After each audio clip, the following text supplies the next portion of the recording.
Well, folks, it is officially happening. I have signed up for a race down in Kershaw, South Carolina, and that will be on April the 23rd and 24th. So hopefully we'll go down there to a brand new track, brand new organization. We're going to run with Lemons instead of a Champ Car, just because that's the most recent race that's within 6 hours of my house. So we're going to go there and try our best. Probably going to get put in the top class just because this is not really a $500 car as per their rules. But I don't really think any of them are. But so a little bit what we got here. So I got the fire system all put in and updated. What I'm working on now is I just strapped this down, which is the base plate to cool system. So it's really time for us to start worrying about driver comfort. Let me show you here. Got brand new seat belts. Excited about those. Those look pretty. The sad thing is we've only done like 5 races with this car in the last like 2.5 years, and the seat belts and the window net already timed out. So it kind of sucks. But it is what it is. You got to follow the rules. So if you had noticed from a while back, I had put in this 15-pound Braille racing battery in an aluminum tray. So the idea was, let's drop as much weight out of the back of the car as we can. So I put it in there, and it works. It works to a 50-50 type thing. If you accidentally leave the headlights on for 5 minutes, the battery's dead. If you leave the radiator fans on, cooling the engine for 5 minutes, the battery's dead. It will not crank the car. So there's not enough extra life in the battery to do the things that we need to do when we start talking about nighttime racing. Because I have to make it accessible for drivers to make mistakes like accidentally leaving the key on or leaving the ignition switch on or things like that that are very common. So I went ahead and went back with the old Optima battery, which sucks because this thing costed me $289, which is absolutely ridiculous. I thought about running that battery, but I'm like, the one area where you skimp out and do something cheap will be the area that ends up failing on you.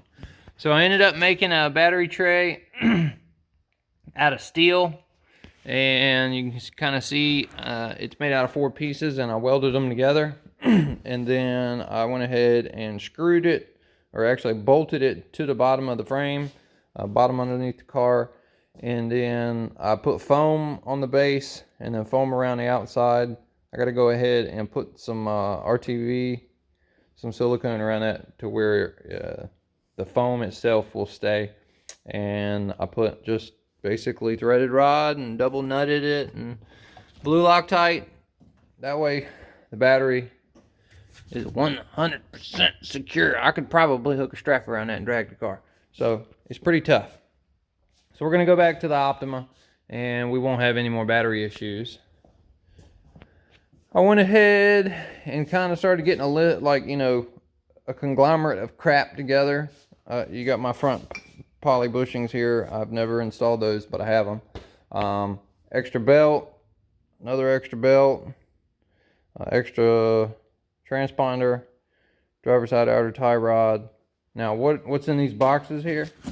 If you look at this, wham, brand new front calipers. So I'd open this one, and then I have another one in the box that's down here. And we have head gasket, 2 head gaskets, and 2 intake manifold gaskets. So if anything bad happens, I've got the ability to fix it. We're just hoping to God that nothing bad happens. Now, prior to the April 23rd, 24th race, I have a test day at Virginia International Raceway on the 6th of April. So that will be the next on-track footage that I'll be able to get you. And I'll just throw the GoPro in here, and we'll take some laps around the full course. It'll be fun. I haven't had the full course experience in probably 4 years. I've never even raced on the full course, so that'll be fun. But other than that, let me take you outside and I'll show you what I've done to the trailer. It's kind of crazy because it's in the middle of March right now, and it's 34 degrees outside, but it looks beautiful. But yesterday, it was pouring down snow. Big old fat flakes just absolutely nuts to be snowing in the middle of March.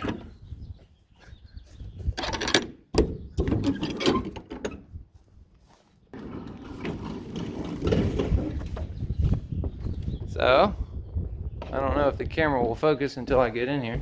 There we go. So basically, I painted the walls, so the walls are fresh, and I painted the floors, so the floors are fresh. And what I'm doing, I'm going inside the cabinets. You can tell the doors, man, they get abused from traveling. I'm gonna end up probably cutting some diamond plate and putting some diamond plate over it just to dress it up. But I'm eventually gonna sell it. Give me a 28 footer because the 24 footer is just a little too small when you add the depth of the cabinets. But I went ahead and got these quick locks. These things are awesome. They come right off. And you hook your ratchet strap from here. And it goes all the way across to this one. And you would have basically a strap across there, and then my toolboxes sit here to where we carry the whole toolbox with us. And to go to South Carolina, I'm probably going to bring an extra engine, bring the extra transmission. I have to bring 20 gallons worth of fuel jugs and an extra tote. I either can bring a 70-gallon fuel tank or I can bring a 35-gallon fuel tank. I haven't decided which one I want to do yet. But slowly getting everything organized. It's freezing cold. You can kind of see my breath. Why? It's crazy to be at Virginia in March and it's like this freezing. It was 75, 80 degrees the other day. But yeah, we're just gonna organize the cabinets with only the stuff car related. And you can tell like all the stuff that we've had there. It's kind of ridiculous. Headphones and coffee makers and frying pans and charcoal starters, just things like that. We've used the trailer for a multitude of things. You've got a gold sluice and a battery powered light and a heater. So there's all sorts of hobbies that I like to do, but camping was a fun thing to do down at the river. We would pack four blow up mattresses in that side of that thing and we wouldn't get bit up with mosquitoes. So I'm gonna go back on inside the garage. So I do have one thing that this is going to leave here for. I thought about doing it myself, but the steering rack started leaking on me.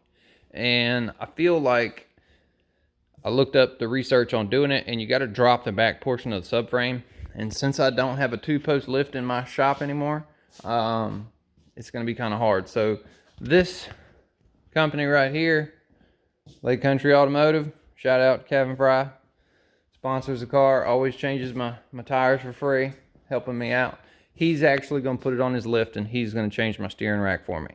So hopefully they can get that done this week. And I've already got it in. It's just at my work.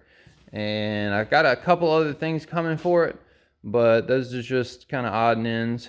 And new switch panel. So we got to get a new switch panel. Let me show you this. This is the problem with buying stuff off of eBay. This is the back of my switch. It just came out and pulled right back off, like, you know, like so, and then pop, the whole damn switch fell off.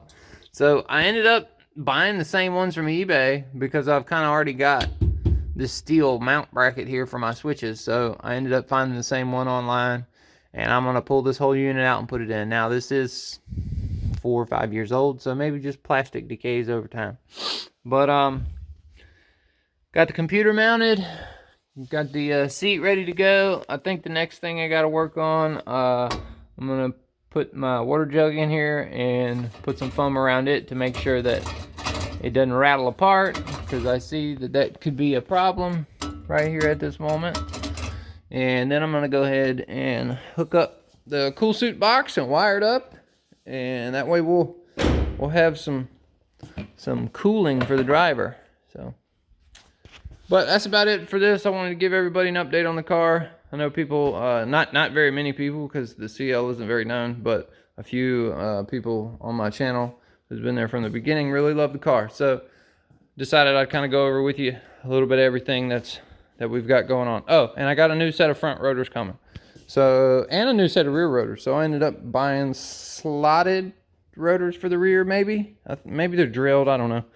but always had a problem with the backs locking up. So if we put slotted or drilled rotors on the back, that's less surface area, less grip area, less likelihood of it locking the backs up. That's another reason why I put the Optima back in there, was to give more weight towards the rear of the car, and I put it as low as possible to lower your center of gravity. So that's going to be like an additional 65 pounds of weight added to the ass end of the car, and put a little bit more weight on the back tires as the fuel tank slowly gets emptied out. So that's about it for today. Thank y'all for watching. Give the video a thumbs up if you want to see more, and stay tuned because on the 6th of April, we're going to hit the track. Thank y'all for watching. Have a good one.